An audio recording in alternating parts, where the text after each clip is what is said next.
8, Lorenza Vigarani, la prima frazionista italiana, insieme alla canadese Melien, all'olandese De Rover, alla Christine Otto, che potrebbe teoricamente ritoccare anche qualcosa per quanto riguarda il primato individuale dei 100 metri d'orso, quindi seguiamo anche questo doppio riferimento. Christine Otto, già vincitrice di 3 medaglie individuali, di una di squadra, va alla ricerca del quinto titolo olimpico, del quinta medaglia d'oro, è in testa adesso alla virata dei 50 metri, lentamente in testa Christine Otto.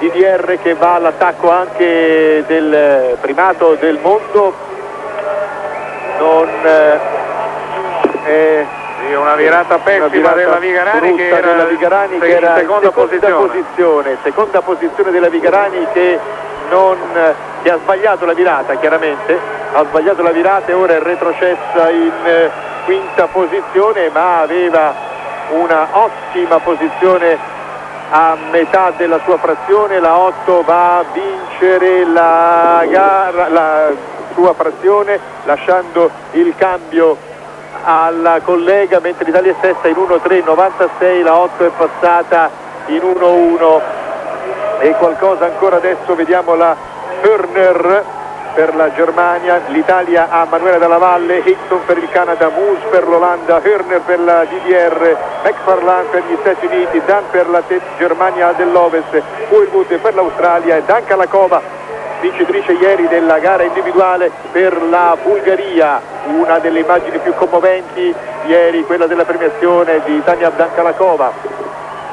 A metà della frazione a rana la Hörner tiene ancora nettamente in testa la DDR, si accende la lotta per il secondo posto, mentre l'Italia è in sesta posizione,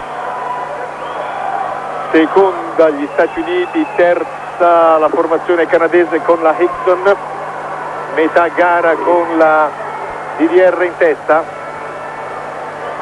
DDR in testa, cambio in testa la DDR, ecco ora il cambio dell'Italia, e ora in vasca la Tocchini con la Kerr, l'Italia 2.14.59 in sesta posizione. Com'è il passaggio? Il passaggio è nettamente sopra il parziale in Strasburgo, purtroppo è andata male la Vigarani dopo la virata, appunto è impiegato 1 secondo e 11 centesimi di più che non a Strasburgo la Vigarani, dove proprio in prima frazione di staffetta aveva ottenuto il primato italiano dei 100 d'orso.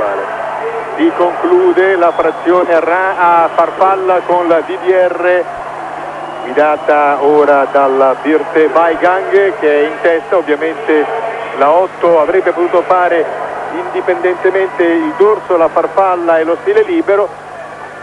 Ecco che la Weigang che dà il cambio con gli Stati Uniti in seconda posizione, l'Italia è settima.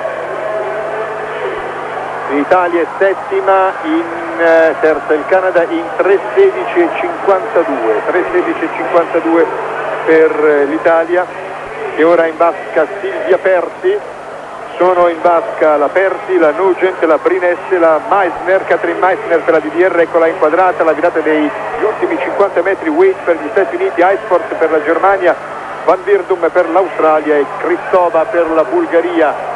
DDR al comando, Stati Uniti in seconda posizione, Canada in terza posizione, tentativo di attacco dell'Australia che va a cercare di scalzare il Canada dal podio, ma il Canada dovrebbe resistere, mentre va a vincere nettamente la DDR. Seconda sarà la formazione degli Stati Uniti, non c'è record del mondo per pochi centesimi, 5 centesimi soltanto impediscono alla DDR di battere il record del mondo.